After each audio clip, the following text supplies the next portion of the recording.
A daughter, a killer, and the murder plot that never was.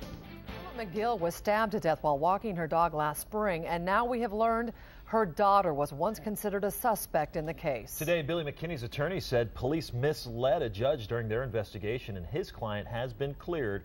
For several months, though, police thought McKinney may have hired a hitman to kill her mother, Charlotte McGill, so McKinney could collect $750,000 in insurance money. Jeff Humphrey broke that story on KXLY.com. He joins us live at the murder scene with the latest on the details. Jeff? And Billy McKinney was just one of several people who detectives thought might have a hand in this killing. All of the suspects lived in this apartment complex, and all of them remained viable suspects. That's until Avondre Graham admitted his role in the murder of Charlotte McGill. Billy McKinney was still dealing with the shock of her mother's death when police began to wonder if the 25-year-old had orchestrated the fatal stabbing.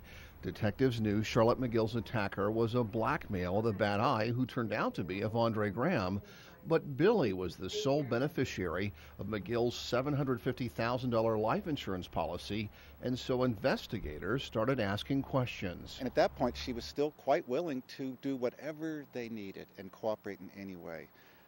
But she later learned that actually she was their suspect. And at that point, she said, look, I need an attorney. Detectives say McKinney made multiple attempts to collect her mother's life insurance policy, but the company refused to pay until McKinney was cleared as a suspect.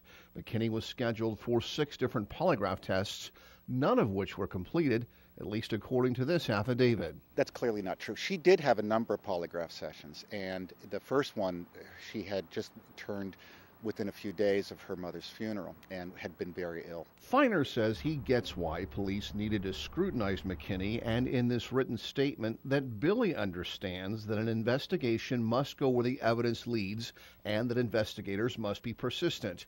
However, Feiner says when detectives were applying for search warrants for McKinney's phone and home, they misled the court about the level of McKinney's cooperation. The affidavit says that she never cooperated.